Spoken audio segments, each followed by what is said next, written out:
Hi everyone. So let's proceed with our next topic, that is delegation. Actually, delegation means delegation means the transfer of authority from superior to subordinate. As there are number of people working in the organization, so like this is superior and this is subordinate, right? If superior delegates any of the authority to his subordinate, then this concept is known as delegation, right? अगर कोई भी superior अपने subordinate को कोई भी authority देता है, authority means power to take decision, उसको हम बोलते हैं डेलीगेशन, राइट? अथॉरिटी के साथ साथ हमको उसको क्या देना होता है? We just have to give the responsibility as well, and after completion of the work the subordinate is accountable for whatever the performance or whatever the task he has done, right? So in delegation we can say that there is a transfer of authority, responsibility to the subordinate by the superior, and whatever the work will be done by the subordinate, he should be accountable to his superior. Delegation में जो भी superior अपने subordinate को काम करने के लिए देगा, सबॉर्डिनेट को सुपीरियर अपने सबॉर्डिनेट को अथॉरिटी देता है, रिस्पॉन्सिबिलिटी देता है किसी भी वर्क को करने के लिए, और उसके बाद after completion of the work, काम ख़त्म होने के बाद, द सबॉर्डिनेट इज अकाउंटेबल और answerable for what he has done for the superior. This is called delegation, right? In delegation, generally we can understand the meaning of delegation in the form of sharing. If we share something, अगर हम किसी के साथ share करते हैं, और share क्या करना है यहाँ पर हमको? अपनी रिस्पॉन्सिबिलिटीज़ और अथॉरिटीज़ को शेयर करना है, right? So this is called delegation. There are three elements of delegation, that is authority, responsibility and accountability. Authority means power to take decision.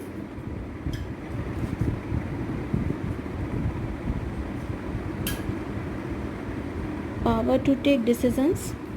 Responsibilities means assigning duties, and accountability means answerability, right? Means the delegation can be completed with these three elements. Delegation जो है वो complete process तभी होगा जब उसमें ये three elements होंगे. सबसे पहला होता है authority, यानी कि किसी को भी काम करने के लिए कोई, अगर हम if we are giving or assigning some duties or responsibility to some person, then just equivalent to the responsibility we have to give the authority as well, right? अगर हम किसी को काम करने के लिए दे रहे हैं तो उसको रिस्पॉन्सिबिलिटीज़ के साथ साथ हमको क्या देना पड़ेगा? उतनी ही अथॉरिटी भी देनी पड़ेगी डिसीजंस लेने के लिए. And we delegate, when we delegate the responsibility and authority, then वो जो पर्सन है, सबॉर्डिनेट है, he will do the work and he will be answerable for what he has done. This is called accountability, right? So we can say that delegation is a type of process, I should say, and this process can be completed only with accountability. जब तक accountability नहीं होगी तब तक ये process complete नहीं होता है, right? So there are three elements, that is authority, responsibility and accountability. Authority में क्या होता है? Authority always flows downward. Authority कैसे जाती है? Superior किसको देता है? Subordinate को देता है, इसलिए authority always flows from superior to subordinate. That's why it is the flow of authority is downward, whereas responsibilities always moves upward, because हमें जो authority मिली है, हमें जो responsibility मिली है, after completion of the task we have to give the feedback to our superior. तो responsibility क्या हो गई आपकी? अपवर्ड डायरेक्शन में मूव करेगी. वेरएज अकाउंटेबिलिटी, जो आंसरेबिलिटी होती है, वो हमेशा अपवर्ड डायरेक्शन में होता है, because the work is given by our superior and we have to accountable for that work. तो हमें अपवर्ड डायरेक्शन में मूव करना पड़ेगा, अपने बॉस को फीडबैक देना पड़ेगा, अपने बॉस को आंसर देना पड़ेगा. तो इसलिए जो अकाउंटेबिलिटी होती है वो always moves in upward direction, right? Now there are certain importance of delegation as well. First one is effective management.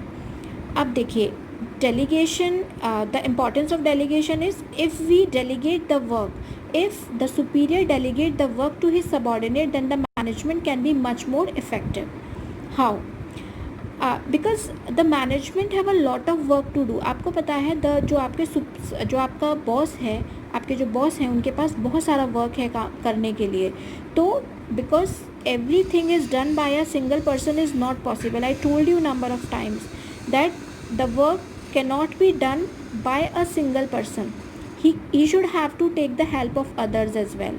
तो यहाँ पर क्या होगा, वो क्या करेगा, बॉस क्या करेगा, अपने सुपीरियर क्या करेगा, अपने सबॉर्डिनेट को वर्क डेलीगेट कर देगा अपना, और जो इम्पॉर्टेंट इश्यूज़ हैं, इम्पॉर्टेंट एरियाज़ हैं, उस पर वो कॉन्सेंट्रेट कर पाएगा.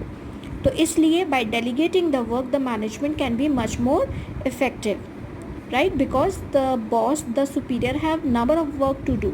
He have to concentrate on the core issues of the organization.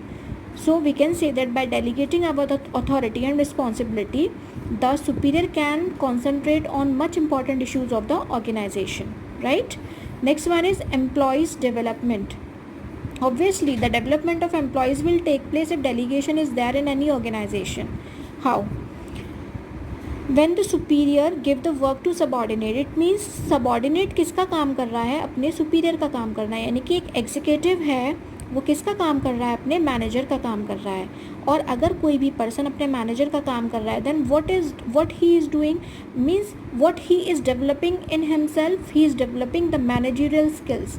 यानी कि वो मैनेजर का काम कर रहा है तो उसके अंदर कैसी स्किल्स डेवलप होंगी, मैनेजरियल स्किल्स डेवलप होंगी, जिससे कि एम्प्लॉय का डेवलपमेंट होता है और बहुत सारी कैरियर अपॉर्चुनिटीज़ उसके लिए ओपन अप हो सकती हैं.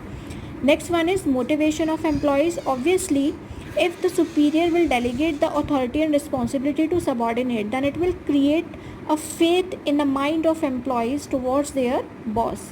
जब कोई भी बॉस आपको अपना काम करने के लिए देते हैं तो उससे हमारे जो सबॉर्डिनेट होते हैं वो क्या हो जाते हैं, मोटिवेट हो जाते हैं. मोटिवेट क्यों हो जाते हैं, बिकॉज समवेयर हमें ऐसा लगता है, आपके सबॉर्डिनेट को ऐसा लगता है कि हमारा सुपीरियर को हमारे अंदर बहुत फेथ है, वो हम पर बहुत विश्वास करते हैं. That's why he is delegating the work authority and responsibility to me. So what is the effect of this? It will increase the motivation, it boosts up the morale of the employees, right? Next one is expansion and growth of the business. Obviously by delegating the work to the subordinate, we can expand the size of our business and grow the size of our business. How we can expand and grow the size of our business? I'm telling you. Expansion and growth means if we delegating the work to our subordinate, then the subordinate obviously concentrate on the core issues of the organization, right? And he can transfer that subordinate, or the superior can go in some other branches. मतलब जो आपको superior होता है वो कि कोई और अलग ब्रांचेस में जाकर उन ब्रांचेस के वर्क को आसानी से संभाल सकता है, बिकॉज ही नोज़ कि I am already delegated my work to my subordinate and my subordinate is sufficient enough to take my work very well, right? तो यहाँ पर आपका एक्सपेंशन एंड ग्रोथ होने के चांसेस ज़्यादा होते हैं.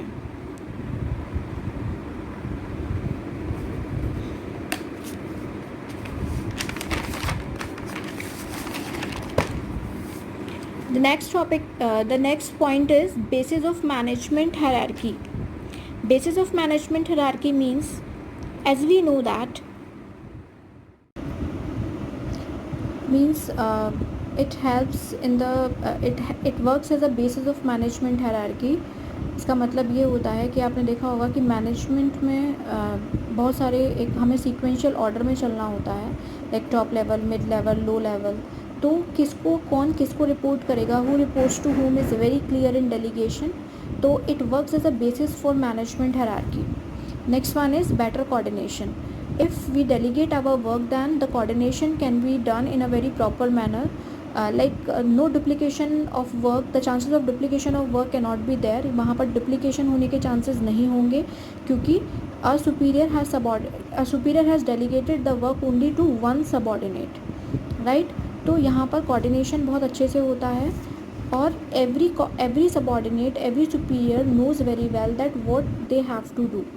So better coordination is there. No one is going to blame each other that just because of him, just because of them, we are not able to achieve our target, because everything is very clear to every person, right? So better coordination is always there in delegation. The next topic is decentralization. Decentralization and delegation.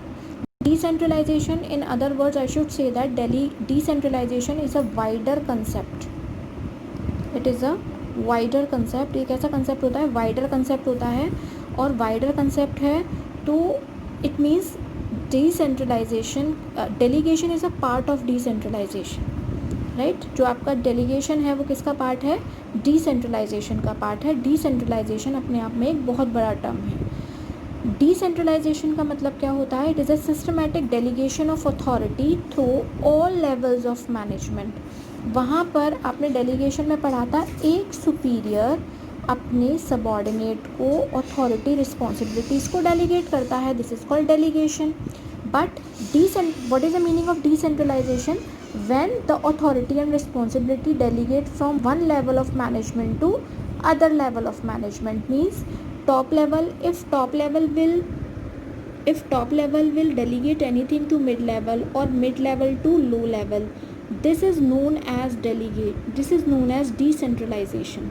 And when one superior delegate his authority and responsibility to subordinate, then this is known as delegation. ठीक है. अगर एक superior अपने subordinate को कुछ भी delegate करता है, कुछ भी वर्क करने के लिए अथॉरिटी रिस्पॉन्सिबिलिटी शेयर करता है, उसको हम क्या बोलते हैं? डेलीगेशन. जबकि जो डिसेंट्रलाइजेशन होता है, जब टॉप लेवल मिड लेवल को कोई काम करने के लिए देता है और मिड लेवल लो को कोई वर्क करने के लिए देता है, असाइन करता है, that is known as decentralisation, right? So decentralization means systematic delegation of authority through all levels of management, right? There can be two forms of organization: centralized organization और decentralized organization. Centralization में क्या होता है? जहाँ पर all the decisions are taken by few people or by one people. But in decentralization, the decision are taken by all levels of management. Decentralisation ज़्यादातर बड़ी organisation में होती है, क्योंकि जब when the size of the organisation will become big, then it is very complex to handle the organisation, right? और centralisation generally किन organisation में होता है? जो ऑर्गेनाइजेशन बहुत छोटी होती हैं, जहाँ पर आसानी से कुछ लोग या उसका ओनर ही उनके सारे डिसीजंस ले सकता है, ठीक है. डिसेंट्रलाइजेशन क्या है? डिसेंट्रलाइजेशन अपने आप में एक बड़ा कंसेप्ट है, वाइडर कंसेप्ट है, whereas delegation is a part of decentralisation. कैसे पार्ट हुआ? देखिए, टॉप लेवल है, मिड लेवल है. अब भाई मिड लेवल में भी बहुत सारे सुपीरियर काम करते होंगे और मिड लेवल में बहुत सारे सबॉर्डिनेट काम करते होंगे. अगर मिड लेवल में सुपीरियर ने सबॉर्डिनेट को कोई काम दिया तो ये हो जाएगा डेलीगेशन, और जब टॉप लेवल मिड लेवल को कोई काम दे रहा है तो वो हो जाएगा डिसेंट्रलाइजेशन, राइट? अब इसकी कुछ इम्पॉर्टेंसेस हैं. देखिए, इम्पॉर्टेंस डेलीगेशन और डिसेंट्रलाइजेशन में दोनों में क्या हो रहा है? अपनी अथॉरिटी रिस्पॉन्सिबिलिटीज़ को डेलीगेट किया जा रहा है. तो यहाँ पर ज़्यादातर इन दोनों के जो इम्पॉर्टेंस हैं वो क्या होंगे? सेम होंगे. First one is develops initiative among subordinates. यहाँ पर हम क्या करते हैं? अपने सबॉर्डिनेट्स में एक इनिशिएटिव डेवलप करते हैं, right? What we are doing, we are just giving, means top level giving work to mid level, then what will happen? The mid level will think कि हाँ भाई, हमारा जो मैनेजर है, हमारे जो टॉप लेवल हैं, they have faith on us and they start giving their suggestions, their ideas for the success of the organization, right? तो इससे क्या होता है? हमारे जो सबॉर्डिनेट्स होते हैं उनके अंदर इनिशिएटिव डेवलप होता है. Next one is develops future manager. I told you in delegation कि फ्यूचर मैनेजर्स को हम तैयार करते हैं यहाँ पर, क्योंकि आपके जो मिड लेवल है वो किसका काम करेगा? टॉप लेवल का काम करेगा, क्योंकि टॉप लेवल को अदर इंपॉर्टेंट इश्यूज़ पर कंसंट्रेट करना है, तो उसने अपनी अथॉरिटी रिस्पॉन्सिबिलिटी किसको दी? मिड लेवल को. So mid level have to concentrate on that work and he will complete the work obviously. So what we are doing, we are developing the future managers for our company. इसलिए तो mid level वाले फिर कहाँ promote हो जाते हैं? Top level में promote हो जाते हैं. Next one is quick decision making. Centralisation में क्या होता है, all the decisions are taken by the top level management only. So whenever the person who are working on the lower level, they first have to think whether we have to go to our top level managers or not, what they will think for us, right? But in this type of organization, in decentralized type of organization, they have authority to take the decision. तो यहाँ पर decision making कैसी हो जाती है, quick हो जाती है. बहुत जल्दी से हम किसी भी चीज़ का डिसीजन ले पाते हैं, क्योंकि we are not supposed to ask anyone, we have the authority. Already the authority is delegated by our boss. Next one is relief to top level management. Obviously, top level management, why top level management is giving the work to mid level managers? Because the top level managers have number of works to do. उनके पास बहुत सारे काम होते हैं करने के लिए, तो वो क्या करते हैं, अपना काम मिड लेवल को दे देते हैं, मिड लेवल थोड़ा काम लो लेवल को दे देता है. इससे हमारा बर्डन कम हो जाता है and we can concentrate on the important issues and important aspect of the organisation. We can scan the business environment, means number of things are there. Next one is facilitates growth. यहाँ पर decentralisation में growth होती है आपकी.